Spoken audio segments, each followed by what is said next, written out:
You can sit over here and do triplets. Actually, both of you, and you could have. If I just had a little bit of beer going here, you know. We can charge you for it, but we prefer not paying this way. The group has gotten better looking. Yes, Younger too. very much I've so. had this SBCglobal.net forever. And I keep emails disappearing and I don't get them, and AT&T brings it on Yahoo and Yahoo brings it on here. I don't know what's going on. Some of them I don't get, some of them I'll leave my inbox. I could go to a meeting thing or something and then get back on it and it's gone. More Steve. I don't know, I need to come up with something different. I did this morning when I woke up. I got it out kind of I late. do have a Gmail, it's on you, I had to have it to do other. It's 8:30 and we'll go ahead and get the meeting called to order. The first item is the agenda. I'm going to add one thing under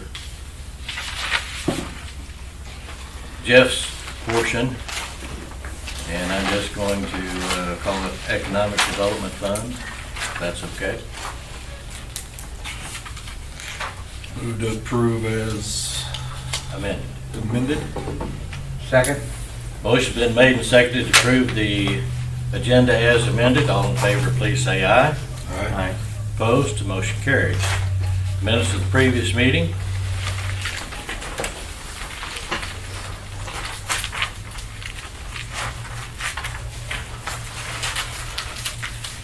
I'll make that motion to approve those minutes as written.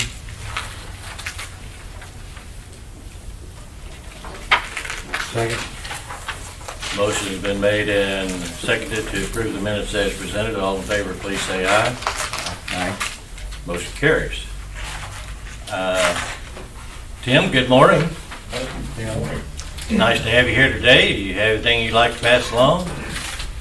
Silence. Okay.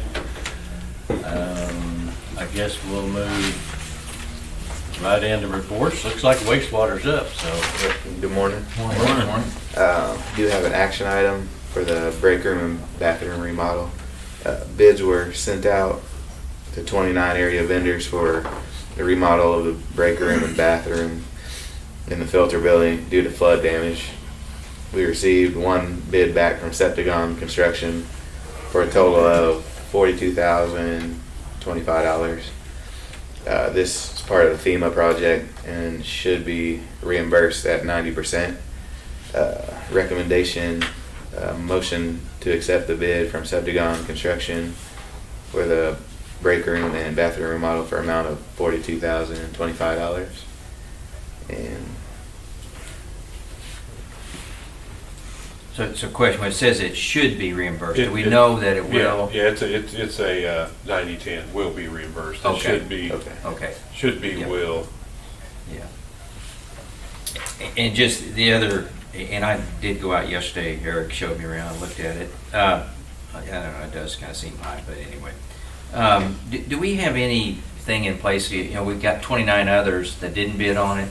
Do we have any kind of audit procedure or something where we get feedback and ask why those other contractors, you know, don't want to, or I don't- submit a bid? Because we've seen it several times. We don't really have an audit. I do know it's common sometimes for department heads or, you know, this management that's over these projects will call and Inquire. kind of inquire and see why. And Uh-huh. typically in this type of construction, I don't know if Nolan's done that. I know Doug did on several projects, is they're too busy. I mean, it's they don't have time, so. I know. About the only way you're gonna get that, because if you send a piece of paper out to I them, know they're they're supposed to backwards. throw it. Yeah. They were Yeah. too busy to. Yeah, he's saying he knows there's a few that received it that are just too busy. So. Okay. I know I've got some work I'm trying to get done at my house, and it's a year wait. So if you can wait, I guess, but otherwise, yeah, and this is common, and not just here, but I think, you know, when I go to MPUA meetings, it's is the theme everywhere. I mean, getting bids and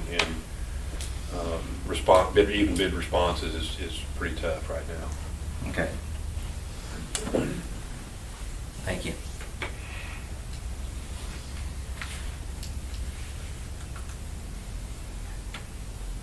Anybody want to have any discussion on this, or That's my questions. I'd make a motion to accept the bid from Septicon Construction for the break room and bathroom remodel in the amount of $42,025. I'll second that. Motion's been made and seconded to accept the bid from Septicon Construction for the break room and bathroom remodel in the amount of $42,025. There's no additional discussion. All in favor, please say aye. Aye. Aye. Opposed? Motion carries. And other than that, I don't have anything to add to the notes that no one has. New spreader truck still okay? Good. Been working well. Great. Missed the last couple of meetings. Got all our doors fixed down there? I believe, Yeah, they've been done for a while. Okay. Spencer was, and then He's on, I'm double well, checking not Spencer's. the work. overhead Yeah, doors, but yeah. the. Yeah, that's what I was Talking about the thinking. overhead doors. No, the overhead doors, the bid was just approved, I It was think, approved last at meeting. the last meeting, Yeah. so, yeah, there's a lead times on that, but Spencer's doors have been done for a while. yeah, all those have We've been. moved him on to some new ones now. Did the placards come in? On the hunt for more, Chuck. The placards. Dedicated to Spencer? Oh, yeah, we haven't got those back ordered. I think they're stuck in busy. in a fort. They're stuck in a fort We somewhere. couldn't get a bid on? Yeah. Yeah. Before we leave wastewater, is there something we need to know about Nolan? Nolan is as of yesterday, is a proud father. Hey, A I father just of a wanted baby to- girl. Make sure everybody was aware of that. Yep, yep. Tell him congratulations. Wish him well and a lot of sleepless nights. Yeah. And wait till she turns a teenager. His life has changed. Isn't that the truth? Thank you, Eric. Travis, good morning. Morning. Just a few updates on what's in the packet. The Wade belt feeder project, the belt should be at factory on the 1st. And the scraper should be completed today, so they should ship it out next week. We do have it scheduled for them to do the startup and training on it on the 12th and 13th. So that Yay. project's almost complete, so. After how long? It's been a while. Yeah. And then another update on the lead and copper sampling. Sample bottles have gone out to customers that are, the majority of customers this week, and we've already gotten some that have collected them and returned them to the office already. So that should finish up here the next few weeks. and everything. Is that done on a, Every 3 years.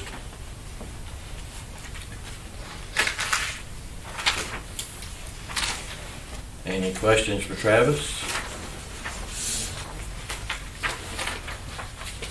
Thank you. I guess you're ready for underground. The only thing I have to update that is on there is for the AMI water meter quote. It came in at $712,000, and that did not include meters. I'm assuming that's programming and software and things of that nature. But other than that, that's all I have to update. What was that number again? $712,000. Thank you. 283.44, Okay. to be exact. And yeah, that doesn't include meters. I think Grant's getting pricing on For the meters. And I think meters. his 5-year plan, he had 1.2 million, so should be in line with that, maybe even a little lower. This was with Landis and Gear, which is who we have our electric meters with, so it will use that mesh network system, which is probably, will help keep the cost down, so. But that's just, I think he's just firming up 5-year budget numbers by going out and getting that pricing. Our electric meter's been holding up, they've been holding up fairly well.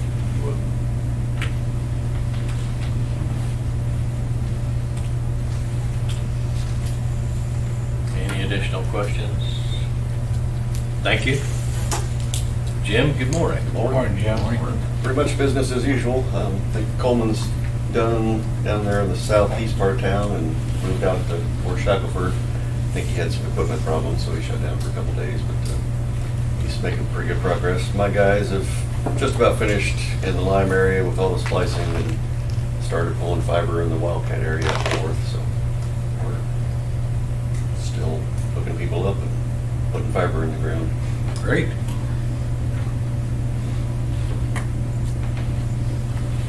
Questions for Jim? Thank you. Doug, good morning. Good morning, Jack. Not a lot to add. Southeast substation upgrades are still waiting on material there to get a message this week that some of the general installation material as far as the 13 2 kV bus riser support has been pushed back to August now, so they're still trying to get some of that equipment in here sooner. We do have all the material for the oil containment system and plan to begin that soon. Gang operated switches, we do have both of those up now in service. Crew should finish that up today with running some ground wires and such, and they should finish that up. Overhead to underground, all the transformers have been installed. Conductor's been terminated. They actually energized the new underground yesterday. Plan to start cutting services over today. So other than that, that's all I've got. Do you have any questions?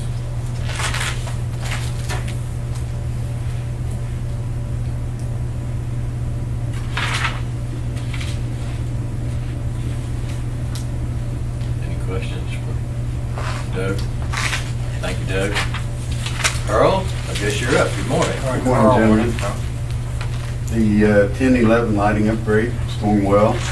They've got all the panel lighting in the office, the tool room, parts room, bathroom, all the linear lighting on the sides of the engine, down around the battery banks, and the MCC panels is all in. I think they're about to run out of lights, waiting to get the other half of them. There'll probably be a little more trouble to put on there, be the ones on the ceiling of the turbine deck and that's in the first floor that we're waiting on there. Building, got a picture of it there. It's moving along as we have time. One of those things we've been running every day this week. I think I had the miscellaneous thing there. They've been dispatched. 1011 is ran every day this week. Unit 6 and 1011, all three have commitments today to run. So we've been kind of busy there as well. Kind of slows down other projects when that happens. Everything running pretty good. Yes, everything's been going well, so I hope that continues to. So other than that, I don't have a lot else to add. I'm glad to answer any questions. Recycle center going all right? Recycle center's going well. Actually, Doug and them are helping. We had a broken conduit. Actually, I think it was just eroded and kind of crushed. It was galvanized, and the lighting over the apron was still working, but the receptacle for glass crusher out there had quit working, and then Doug's guys are over there boring under the concrete, and electricians are working to repair that as well. So, other than that, the recycle itself's going well. We shipped out a load of glass yesterday, I think it was. Moving along.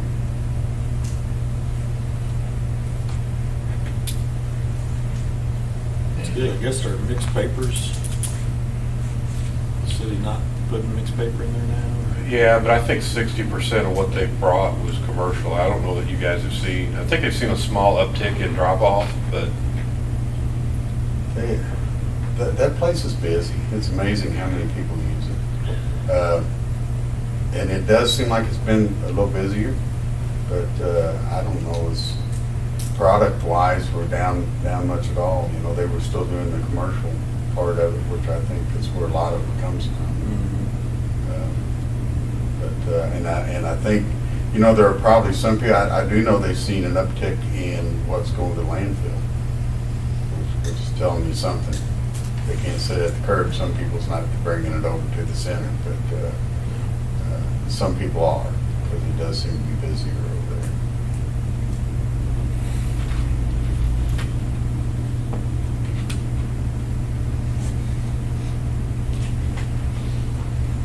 else for Carl? Thank you, Carl. Megan, good morning. Morning. Morning, Mary. A few updates on vacancies. On the general maintenance meter reader, we now have 2 conditional offers that have been made pending results of pre-employment screening. The utility billing associate, Emily Hall, who is currently a customer service rep, has accepted a promotion to that. And on the meter tech lineman opening, Shannon Fraunhofer, who's currently a groundman in that department, has accepted a promotion to that position. Other than that, I would just make note of the write-up regarding ancillary benefits in your packet. Won't repeat all that. We are reviewing that, kind of explain there why we're doing it in the middle of the year instead of the end of the year. And hope to have a recommendation at the next meeting. Be happy to answer any questions you guys have got about that.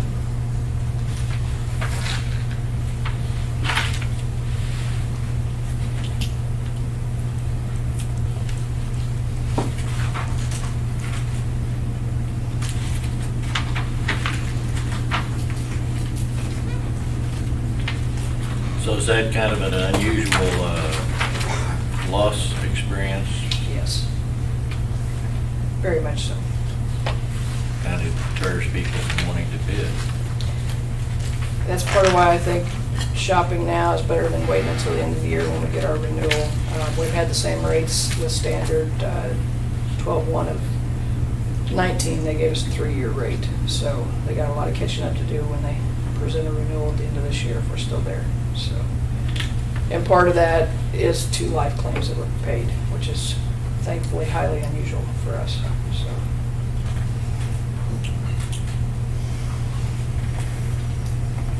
But that's part of it, so, yeah. Any questions from?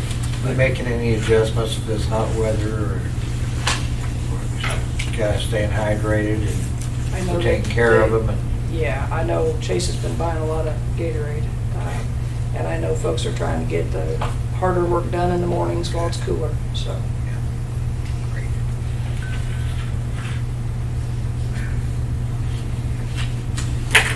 Thank you. Tony, good morning. Morning. Morning. I do have the May financials in there. Just on the revenue side, there you can see that overall the revenue is down $273,000.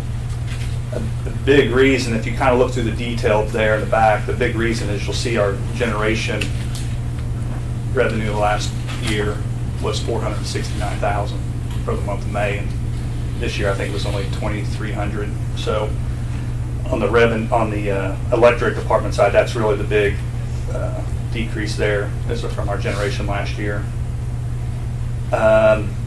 Wastewater, I mean, obviously we have with the rate increase, our revenue is up 50, the 125 difference there, 51,000 of it is grant income we got from FEMA. So, and it's all listed back there in the detail there. On the expense side, really the thing that kind of jumps out is on the electric department there. Our power costs are up 126,000 over prior month, in May of last year. So that's kind of the big increase there. Net income side, we're down. As a utility, a loss of $26,185. For the year to date, we're actually up $44,000. Electric showing a loss of $980,000. So hopefully with the hot summer, we can recoup some of that. Other than that, everything else seems pretty on track. I did put something in there about the recycle financials, just to kind of give a snapshot of where we're at. Before the meeting, I kind of tried to do some quick calculations. I think right now, it's costing us about $256 a ton with the overhead over there and recycle. And our revenue's running about $171 a ton with everything. So we're about $85 short, which basically comes up to that 38,000 loss year to date. I can get more I could break it out per, I think I was looking, our cardboard is roughly 70% of the revenue over there, cost and revenue, and I think mixed paper was 25, and then I think the glass and everything was broken out into smaller percentages, but I'll try to get some more details to you guys. I was just trying to do something quick before the meeting to try to get an idea. Cash, the cash comparison there, you can see overall, May of this year versus May of last year, we're down $3.7 million in cash. You will see the in the electric operating, our cash is up in the operating. That's because we had cashed out a $5 million investment. So you'll see how the reserves dropped roughly 5 and our operating went up. So that's really why that's up. Really, nothing else really stood out to me, but I'll be more than happy to try to answer any questions you guys have there.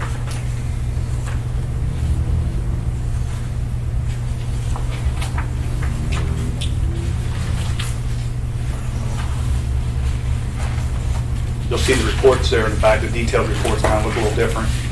It's kind of showing our May activity from 21 to 22, and then you'll see over there where it shows year-to-date activity.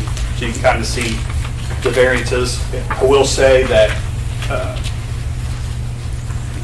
our GLs are going to be way more detailed now, so there's some things that might not show any expense that typically have in the past, just because there's more detailed out. But yeah, if you guys have any questions, just let me know. I'll try to answer those. On the recycle, Tony, I'm sorry, I didn't your numbers. You say 270, is that the break even at 271? I'm sorry, what was? So what it's costing us for overhead and staff, it's costing us at $256 a ton is what it's costing us. And that's? Our expenses. Yeah, but that's over a ton of? Everything, total yeah, tonnage. It's not, you're mixing it all together. Correct, yeah. So it's not cardboard, yeah. Yeah. Of that tonnage, around 70%, I think it was like, I didn't write that number down, Chuck. I wanted to say it was like 456 tons is what we had in May, year to date, I think. It's right around there. It's pretty close to an average. Yeah, and roughly 70% of that was cardboard, and 25% of it was mixed paper, and then the rest of it was split between glass and aluminum. There are other things over there. And steel cans. Yeah. And it looks like what salaries and benefits is the biggest Correct. cost. It is. Yeah. And I think a lot of that is due to the fact that the people over there weren't really hired to do recycling. You know, it's not like we're paying what people at the recycling department would pay. And how many people do we have in that? I think we're down to what, 2 or 3? Yeah, and part of that cost may be, we have new people in there, so we have had 3 in there, some, getting people trained and that kind of thing. So, should normally just run 2 people out there. Okay. So Is that's that- added expense there as well. Is that their devoted activities, is recycling? For a couple people, yes. Okay. And their wages are not, they're consistent with what you would see within that industry for those who are operating equipment that's being operated over there.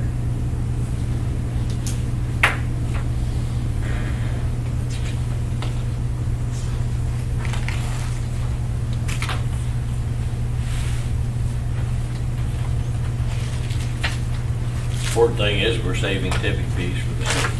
Correct.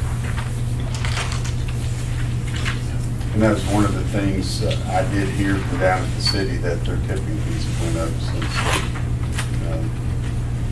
the stuff that's going to the landfill.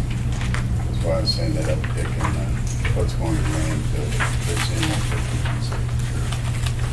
Well, and I will add that, a lot of the equipment is close to depreciated over there. I think we have a couple of years left on the baler.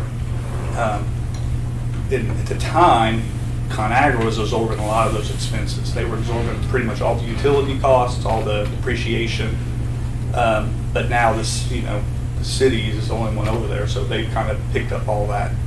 So the costs are kind of reallocated now since we don't receive anything else from ConAgra.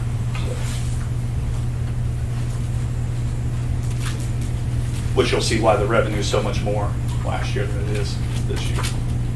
Yeah, as soon as we got, ConAgra went to Thompson's for cardboard, the market It went way up. went way up. We were getting $45 a ton, and now, what is it now, Carl? 165. 165. It'll be changing within the next week and a half. Right, so timing wasn't really good for us. When we did have ConAgra, I think the front end of that was pretty good, but the last year and a half or so was I think cardboard we figured was $95 a ton, 95 a ton. We needed it Was to our be break- roughly around $100. Was our break even, and we were getting 45. And then 45, and mixed paper was at 0. was at 0, so. Yeah, that's the thing about recycle, it's all market driven, and, it's pretty good right now, but it's just one of those things you're never gonna make money doing it. It's more of a green type activity where you're just, like Ken mentioned, we're saving landfill space and tipping fees, for the city, so, I mean, there is a benefit to it, we just don't see all of it.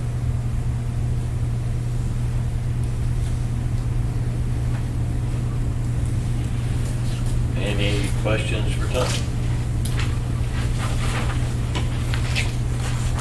Thank you, Tony. Jeff, you're up. Good morning. Morning, gentlemen. I'll probably start to the miscellaneous here, and then we'll go to that memorandum and that recommendation at the end. Just an update with FEMA. We did finish the tabletop inspection, and that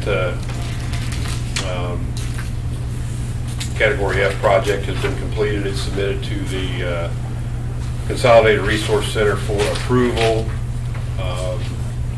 Something new, we have been reimbursed for 2 projects, as Tony had mentioned, I think $51,000. This is our biggest project here.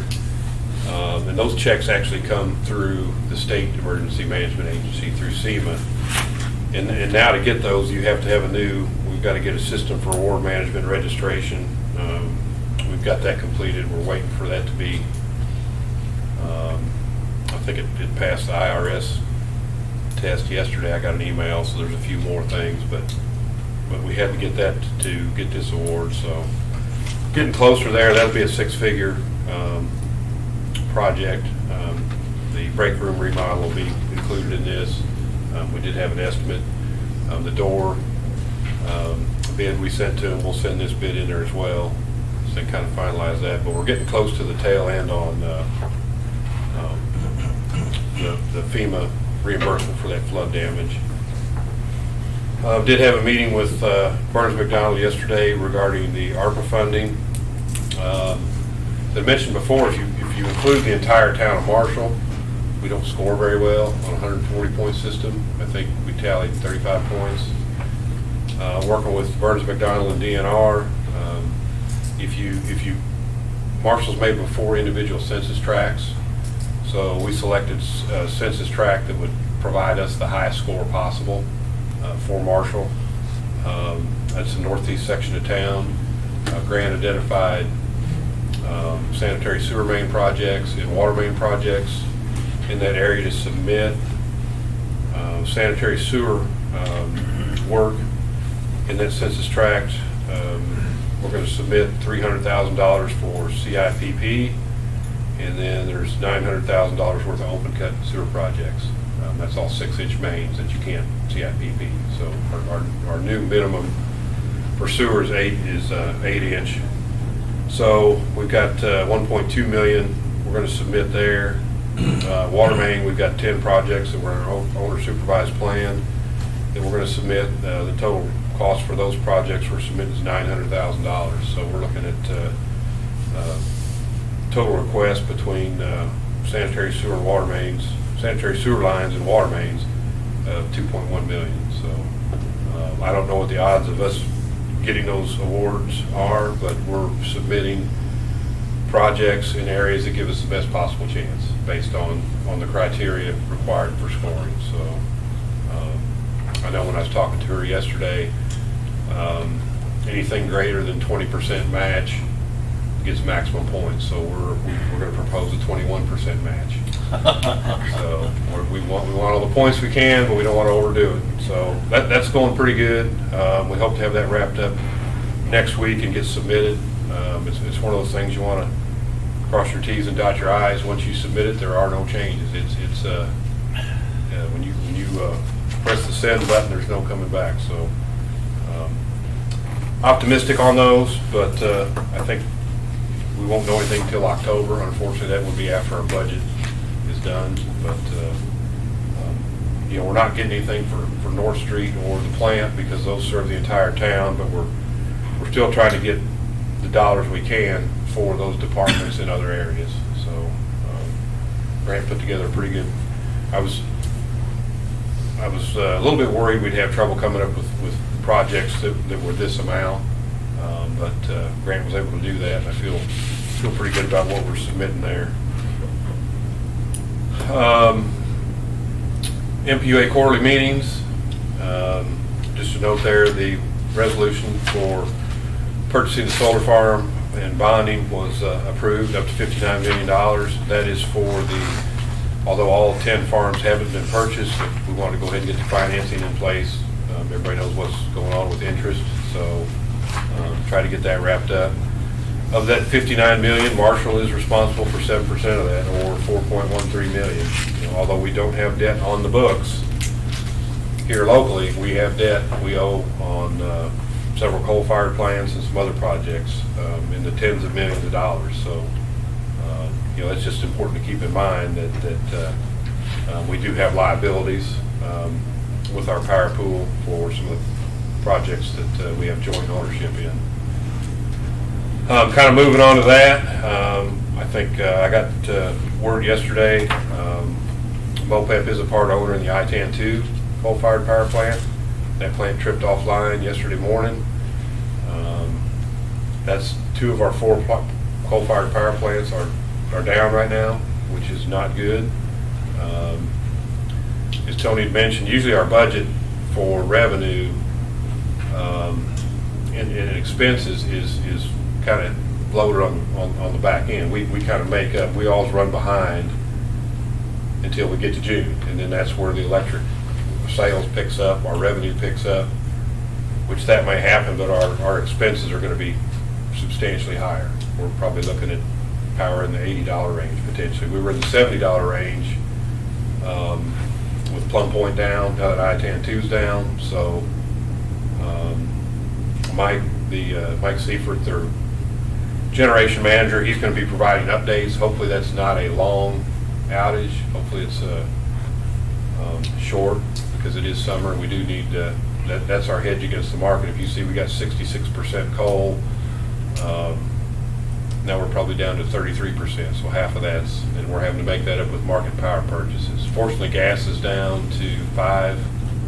It was $5.73 Monday. I think it's back up in the low $6 range now. But it was in the $8 range, so I mean, Yes.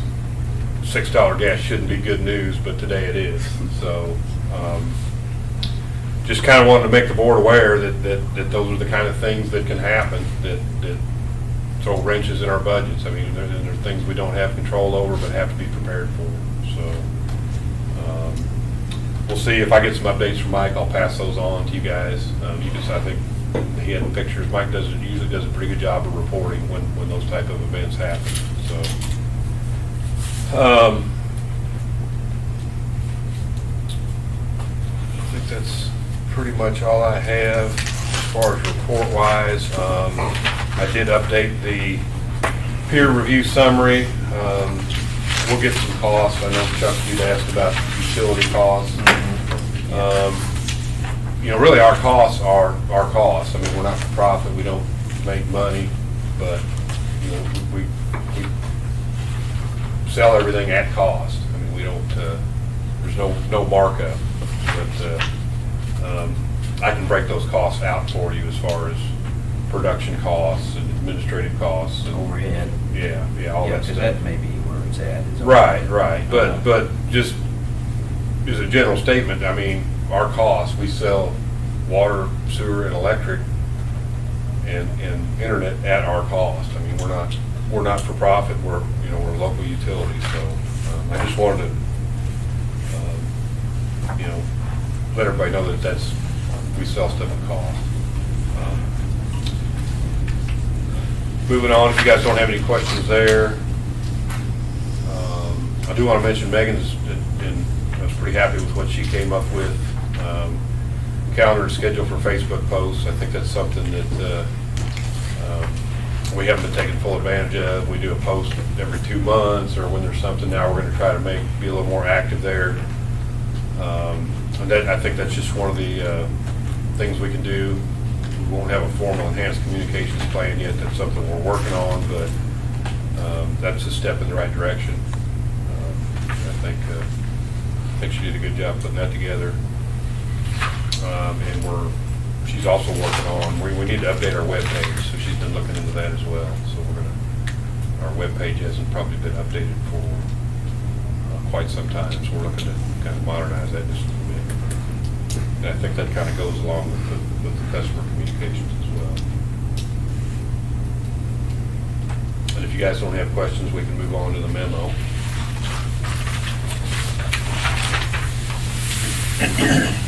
Just is generation up, or is it about the same as it was last year? Well, of course, we had that one run in February and March when they had the river crossing and the winter storm, but this month we've been generating quite a bit, probably more, maybe a little more than last year. So are we running now? We've got 3 running today. They won't come on till later. They're going to hit those peak hours. I think they're more being dispatched for peaking. And I think with ITAN down, we're going to see more of that. That's kind of what I was wondering if we were going to be. Yeah, MISO's short capacity, Midwest Independent System Operator. We're in SPP, the Southwest Fire Pool. That's our regional transmission organization. MISO, I don't know if I put this in the report in the past or not, but they are short capacity. There's going to be some issues. We get a really hot summer in July and August. MISO's even mentioned, brownouts, blackouts. We won't see anything like that here with our local resources, but the industry's in a transition right now. It's really pretty tough. You're going to renewables, and with the retirements, all the coal-fired stuff, natural gas is it. Well, that's driving up natural gas prices, and it's hard to incentivize new capacity there when you're going to renewable with gas prices what they are. So then you add EVs into it. I've joined a couple EV working groups just to try to stay up to speed on that. But I think it's important to note the electric industry is going through, as a whole, the industry is going through a pretty big transition right now. And that transition is going to lead to price instability. And the markets are going to, we saw it, Winter Storm Uri, I think that was a direct result, part of this transition. We had renewable resources that couldn't perform in cold weather. What was needed to replace those was gas resources. Well, with that colder weather, the heating demand on the natural gas system combined with the generation demand, there just wasn't enough gas to go around. And so we're in one of those times where it's going to settle out eventually, but right now there's going to be a lot of, in my opinion, based on what I've seen and some of the meetings I've attended, we're in a transitional period. We could see, just like with our power prices going up, we could see, our budget shortfall this year could be $700,000, $800,000 or $1 million on the electric side. So I think that's why it's important to keep reserves and some of the things we have, which we've came up with that policy that should address that. But I think when you come back to this memo, I think that's a good segue into this. You know, we've discussed this economic development plan and economic development fund. And I think the reasons I just stated is why it's really important that should be under the board's control, because we're in a period right now where there's a lot of unknowns. We could spend a lot of money in a hurry that we hadn't planned to, and that gives the board the ability to fund it when they can and react if there's a big issue and not fund it. Where if you put a fixed charge on there that has to come out every month, you don't have the ability to do your job and make the choices you need to when something changes or goes wrong. So, you know, Ken got a hold of me last night and wanted me to put this in front of you guys. You know, I know we've got a committee. This doesn't, in my mind, mean you can't continue to meet and move forward, but I think there was some concern. Some people have been hearing that we were just talking and weren't taking any action. And I think this makes a commitment on behalf of the utilities. Now, how this can be changed and worked out later, but I think just in my mind, you know, when Ken came in, you know, this kind of puts our money where our mouth is. We've said we wanted to help. The board has said that. This backs that up. And you know, whether it's a good starting point or not, I mean, that's discussion between you guys. But I can't say it enough that an ordinance that would take a set amount of funding, this is really not the time to do it. The board needs to have the ability to move on the fly when things happen, like what's happening right now. I think this is not going to be a good year for the electric department. I can tell you that, just based on what we're seeing with some of our assets. So I'll kind of turn it over to you guys. I've got my 2 cents in, and you know, ultimately it's a board decision.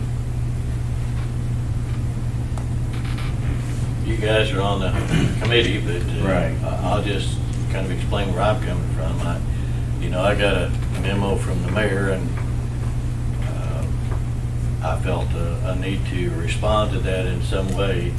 We've talked about making a commitment and being part of the program as far as economic development, and I feel it's important that we live up to that commitment in some way, or at least show in good faith that we're doing something, whether or not y'all want to do it or.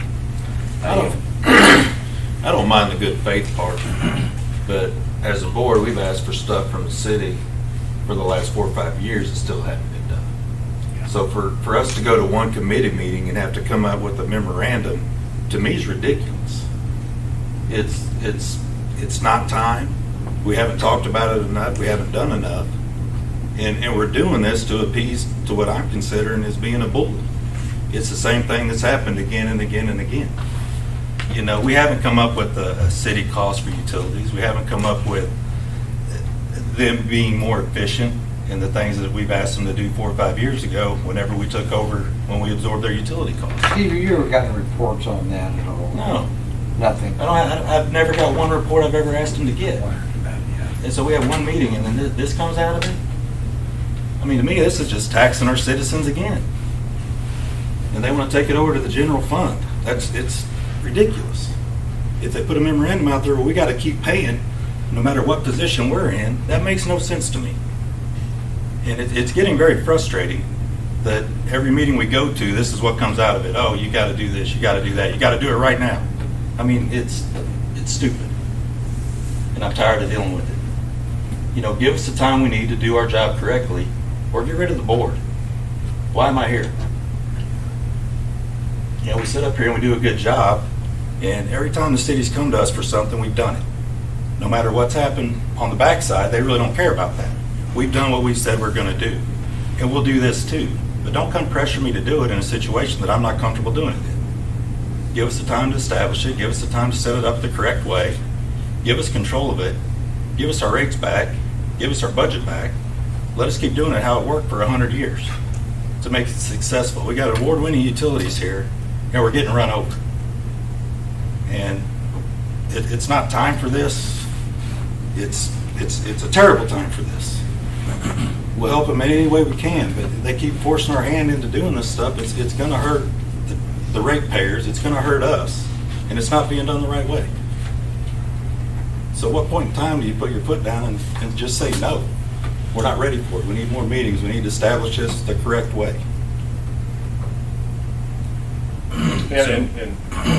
And I get what you're saying, Steve, but I think, I understand what we're doing. We're appeasing them. well, I think we're making a commitment, in my mind, the way that benefits us, because I think the way they're talking about doing it won't be good. I mean, that ordinance is, the ordinance as written can't be passed, because it taxes water, sanitary sewer,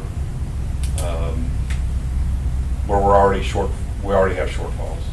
We're fortunate we've got the reserves we do to subsidize and sustain bad times in the electric. But at the end of the day, if we were going to do anything at all, this would be the ideal thing to do. Without, I mean, it's $1.5 million less, it's $500,000 cap. I think Tony and I talked, we can absorb the 150, then we get to determine later, that's up to you guys what goes in there after that. And I totally agree with everything you're saying, but at some point,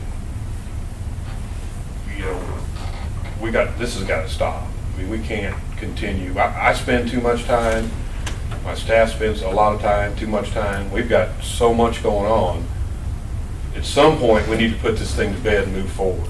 And I don't know what that's going to take, whether this will help that or not. I don't know. And I think you even mentioned to me, you spend a way more time dealing with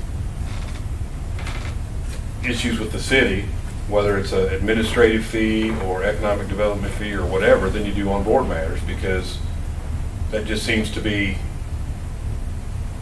you know, we just constantly, you know, are questioned or asked to do things that, and we just sit and we talk and we talk and we talk and nothing, you know, this has been going on for quite a while.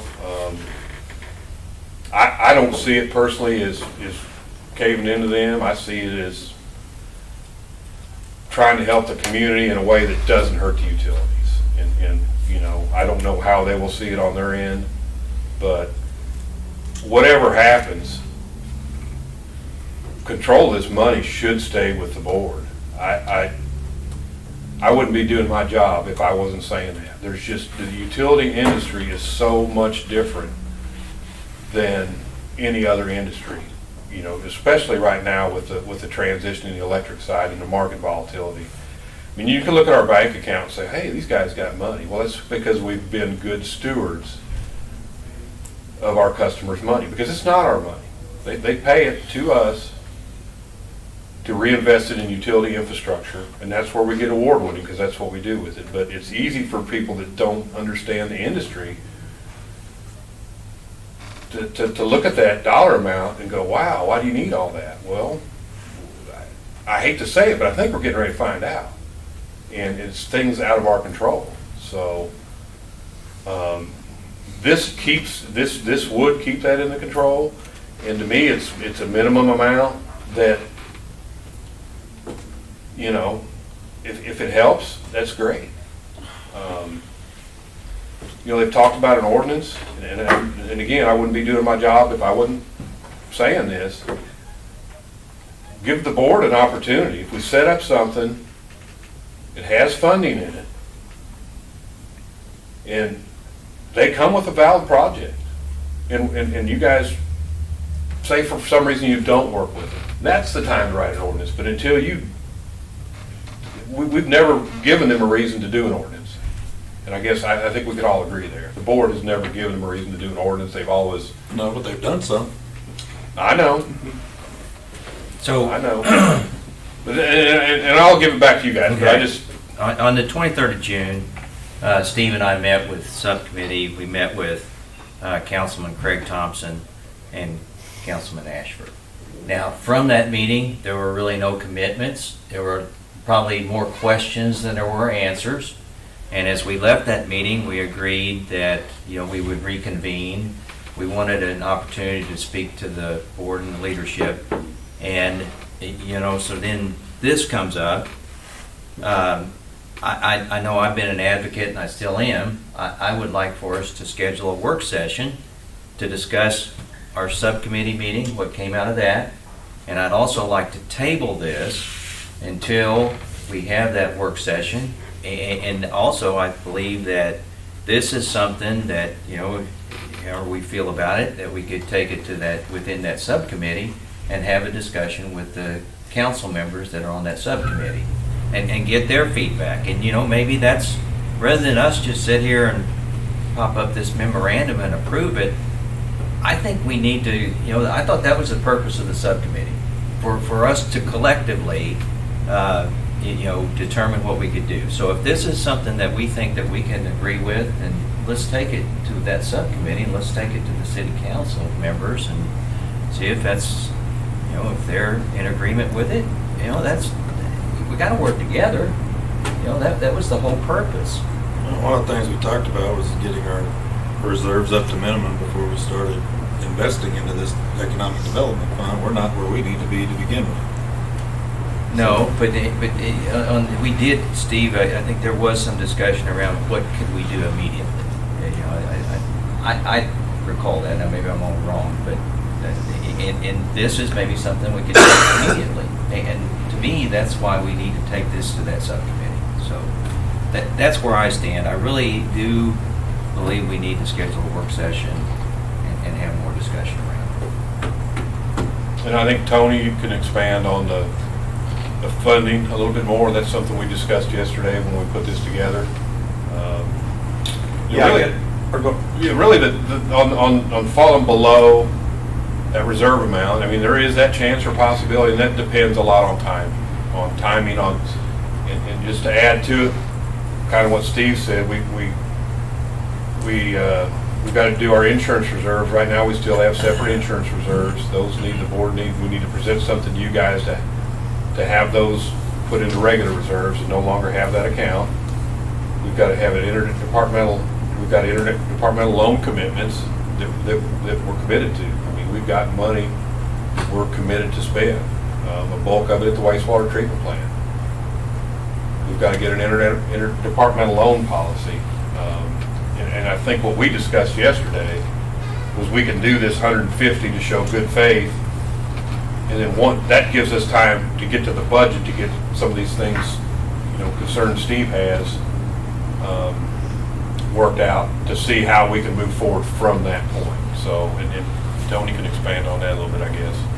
Well, I guess my thought was natural gas, we could transfer some money, because natural gas needs to start paying electric back. There's still $4.5 million liability out there on natural gas. So we could start setting up some kind of way of natural gas just paying back electric. And I thought maybe this initial funding of 150 is kind of a start. And then at the end of our budget year, when we're looking at budget for 2023, the board and myself and Jeff can put something together and say, hey, we had a good year. Or we had a bad year. We can put this much money to economic development, and then we would take that amount and divide it up by 12, and then every month we would put that into that fund over that next year. If something happens where the board says, wait, well, we need to hold back, then we can stop that. And at the end of that next budget year, then we reevaluate it, say this is how much we can do. Maybe it's more, maybe it's less, and then we put that out over the next year into a fund. I agree with Jeff. I think with the volatility, it needs to stay on the utility side because those things are going to change. And so that was kind of my thought process. It is we have $1 million in the operating account in natural gas. I was thinking we could transfer some of that back into electric to help with the interdepartment loan situation, and maybe a small portion of that we could put into an economic development fund to say, here's our good faith, and then that gives us time to kind of figure out the back end side of it, of how we're going to handle that. So I'm not saying that's the right way, I'm just saying that's the kind of what I was, not my approach to it. And keep in mind, our new transportation rate went into effect this month, so we should see some increased revenue on the natural gas pipeline, which will help make those payments back to electric. For MME, Jim. From MME. But yeah, and like Tony said, there's still a lot of question marks out there, but I think I'm comfortable doing the 150. I think Tony's comfortable doing that. That shows good faith on our side. I mean, I read the letter that Ken got, and it said, well, you guys say you're going to do something, but you haven't put anything in writing that says you are. Well, this does that, And I agree with what Steve's saying. I think if there's an opportunity to bring an industry in, I think the board's going to jump all over that, and we'll invest money to benefit the utility.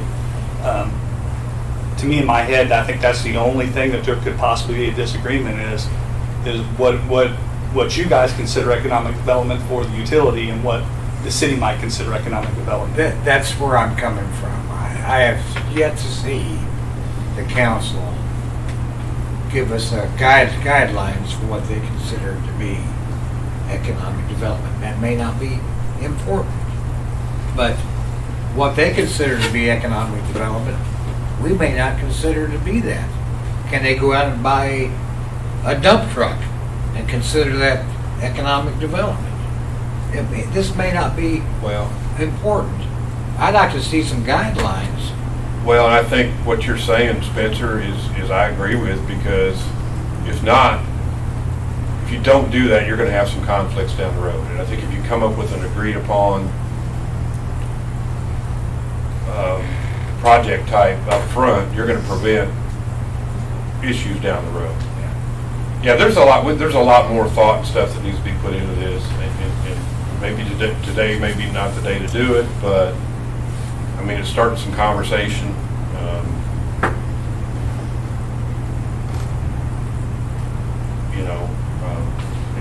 It's ultimately, it's up to you guys. I have to provide you with the information you need to make those decisions, and hopefully I'm doing that. I think the power plant, I don't know if it's timing or what to get that email yesterday, but that really kind of prompted me to remind you guys of where the electric industry is at today. And it's not, we set a budget and it's a crystal ball, basically. We go on past years, and if those years were great, and we use that to forecast the next year, and that year's not great, we're going to have, and again, that's why we have reserves. That provides rate stability. So if you guys have questions or need information, I'll give you everything I can to help make this decision, but at the end of the day, it's up to you guys. One thing we did in this subcommittee, we had a lot of discussions about this cash reserve policy and the fact that we just approved it. And, there's always been a comment or discussion about, well, MMU has huge amounts of cash reserves. Why do they need all those cash reserves? So at least, and this was kind of what I tried to communicate to them, was that now we have a cash reserve policy. Now we know what that, based on, the metrics that are in there, what that number should be, what a minimum number is. And rather than it just be, something you stick on the wall and not, it becomes somebody's opinion what those reserves should be. Now we have a policy. Now we know what those minimums are, and let us try to achieve those minimums and then talk about economic development. But I also will say that there was some discussion about, what could we do immediately. So, and that's why I come back to this. We could take this to the subcommittee and say, okay, here's what we could do immediately. Is this acceptable? That's it. Well, and I think, and I don't know, Tony, you may need to calculate, I think when we get done funding the interdepartmental loan commitments we have, we will be at or below minimums in about every department. Is that correct? Depending on the timing, yeah, for sure. So. Right. And I think that goes back to what Steve's saying, it's not the time, and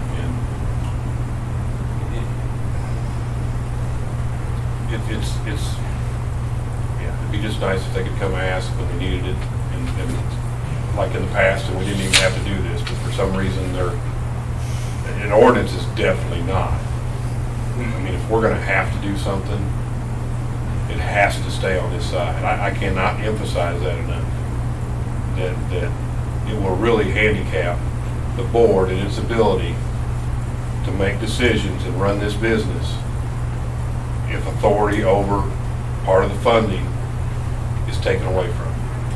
It's just, and it goes back to what Steve said again. I mean, if you have a board for a reason, and budget and I'm going to say it, budget needs to come back here, and rates need to come back here. You guys are the experts. Most board members, I think the average is 12 years or more. You're given the responsibilities of running this, and you have to have, and this was talked about in the peer review. The peer review said you have to have, if you have a board, you have to give them the authority that goes along with the responsibility they've been given. And that authority, through ordinances, has been eroded from this board. And then starting with rates and budget. And budget does not have to, it's not a state statute that the council has to approve that. That has always been approved by the board, and rates have, like Steve said, for 100 years.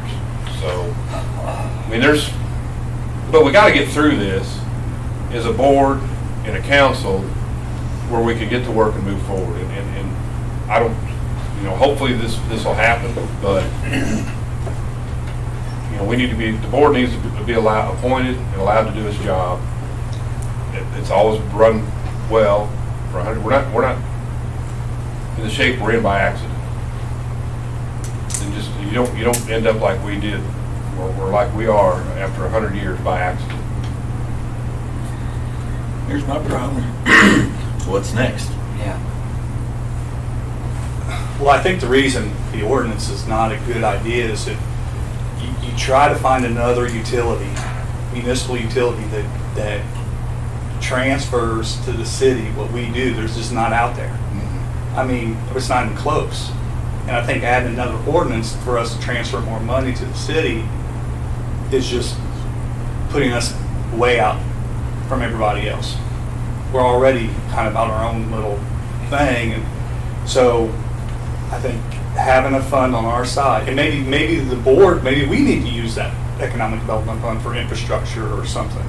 But at least it's there, and it's not additionally charging the utility customer to provide that. That's just kind of like, this is money we can afford, the board can decide how much, and it's there, and it builds, and then we put a cap on it, and it's available, except the city has a truly economic development need that's going to benefit the utility.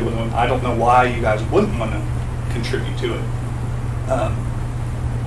Like I said, when I talk to other utilities and see what their pilots are, what they're donated, it's just we are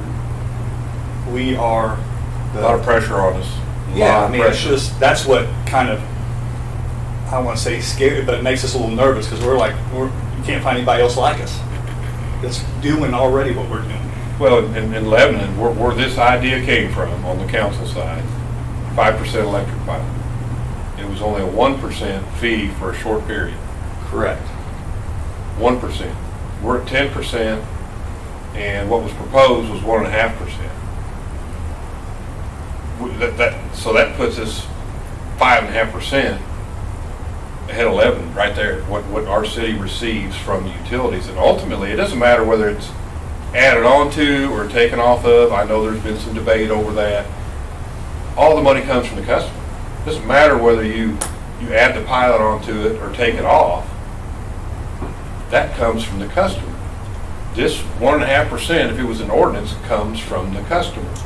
That's where that money comes from. And JD said in the work session we had with the council when we were out at the Martin Center, he even admitted we cannot put any more pressure on our ratepayers. And that's from the city administrator. I mean, and I'm frustrated because we provided data, we've shown that, we did a comparison of pilots. It got rejected. They wouldn't even look at it. One person rejected that. And, you know, I've told staff it's our job to provide the decision makers with the facts, but when they don't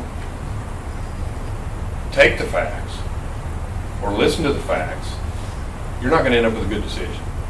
And, you know, I don't know if we just need to sit down and get this thing ironed out, but something needs to resolve itself so we can do our job, they can do their job, and we can work together with each other, because that hasn't been happening. We know that. There's been, you know, it's been a one-way street, and it's tough to contribute when you're not allowed to. So there's my 2 cents. I'll just say, it's in the mayor's letter, I would like the subcommittee meeting, or committee, to schedule another meeting, preferably during the second week of July. And I don't, as a member of that subcommittee, I don't want to meet with them again until we have a work session and discuss the next steps from our meeting, whether it's just... Us have a work session, Chuck. That's I'd sure like that, yep.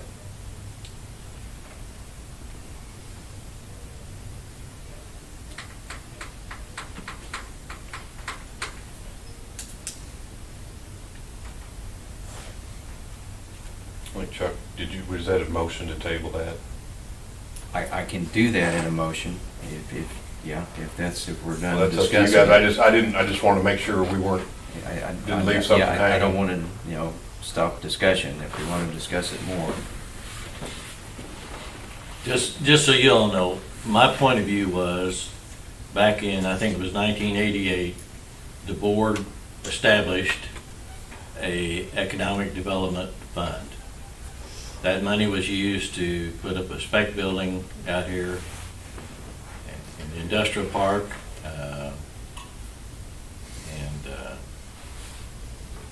it was finally sold a few years ago, and we used seed money for the warehouse out here.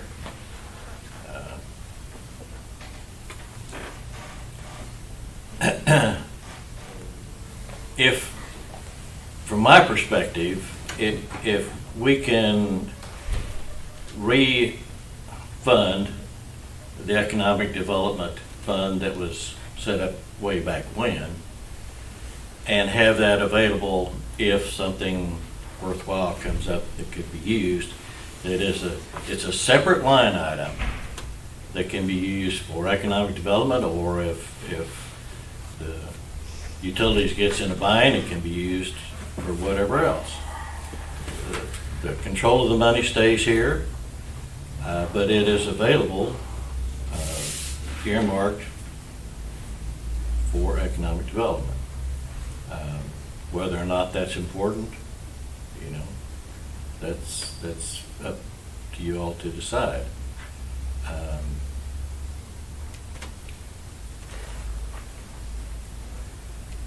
I think Tony and Jeff have put a lot of thought into this and found a way that at least some money could be set aside that does not affect the operation of the utility in other ways. And if you want to do it, fine. If you don't want to do it, that's fine too. If you want to, Yeah, Ken, I'm not suggesting that we don't do it. I'm just suggesting that we table it for. That's fine. Until we. That's fine. That's all. In fact, I think it is a good solution, to start. I really do. But again, it's something that I would, rather than us take immediate action on it, that's why I'm asking table it and then let us go within our subcommittee. That's all. After a work session with us. Right, yes, Yes, we'd have a work session, and then Steve and I can meet with the subcommittee per the mayor's request.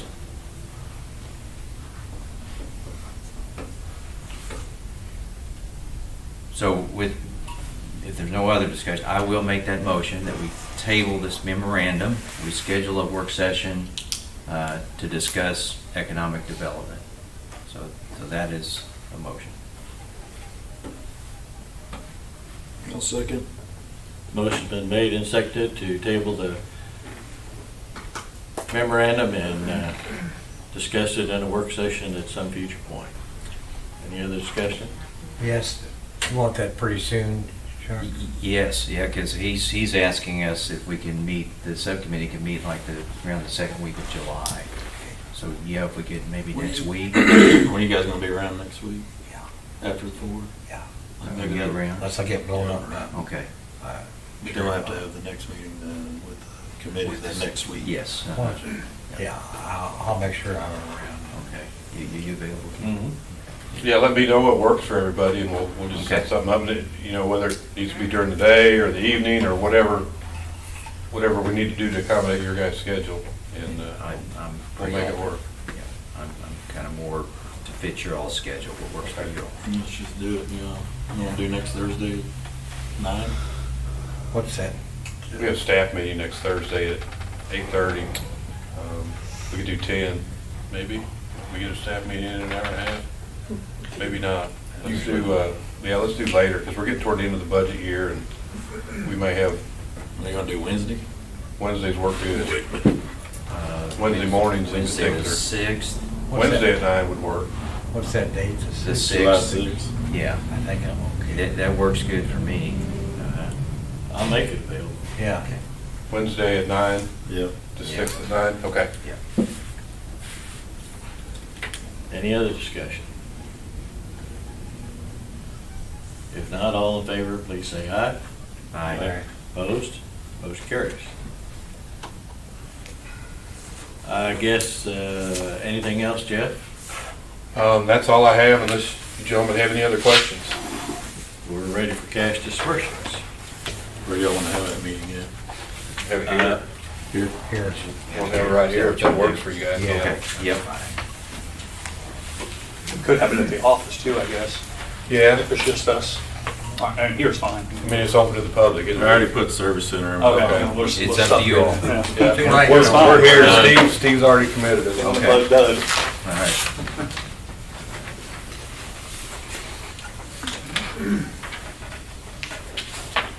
Yeah, I forgot to email this out last night, so I apologize. There's, What time is it? What, 9? 9 o'clock. Uh-huh. Tony's working on the gold medal for the most work done in a 2-month period by a utility employee. we're getting close. That billing is several 12 or 14-hour days, I think, back to back. He's even got Jim beat, which nobody ever beats Jim. Jim does that year round, every year. I'm the sprinter, Jim's the marathon. Yeah, so. Jim's long distance guy.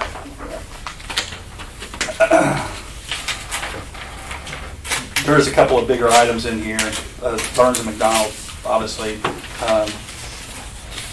almost $1 million. Our property and liability insurance annual, it's in here. You guys sell that under non-non. I think a couple of grant projects and Travis projects were in here as well, so. Try to. You will see there towards the back, there's $74,000 for the I&I study, and that is coming out of the I&I fund, so. You guys have any questions?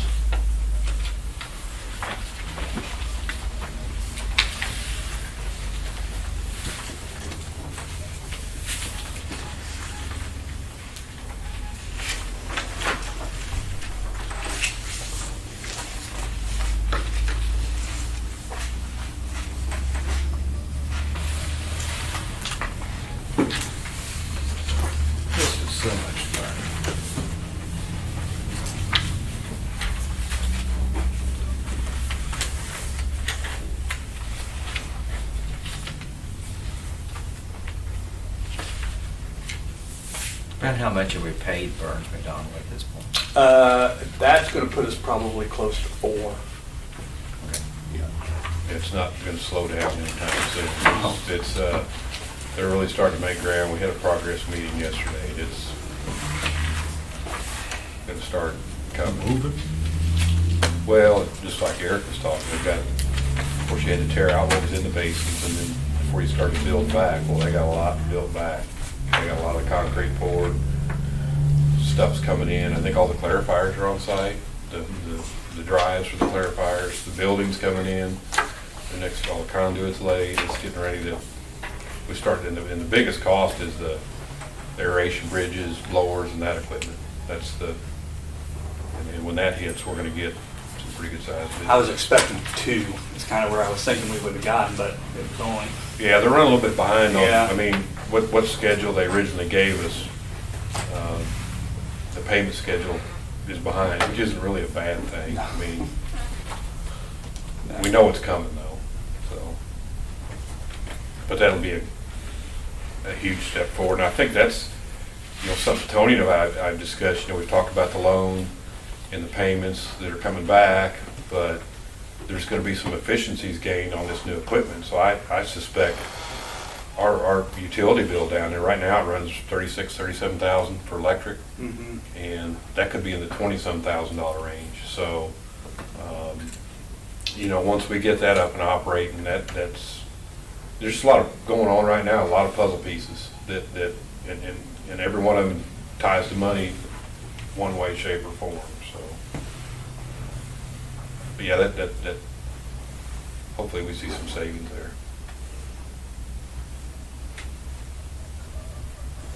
Make a motion to approve cash disbursements. Second?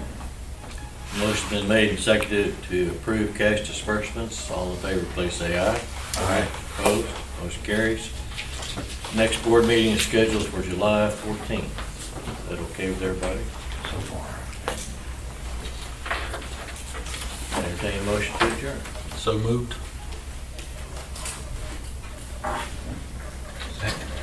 Motion been made and seconded to adjourn. All in favor? Aye. Aye. We're adjourned. Councilman, it's nice to have you. Thank you. Got any comments before you leave?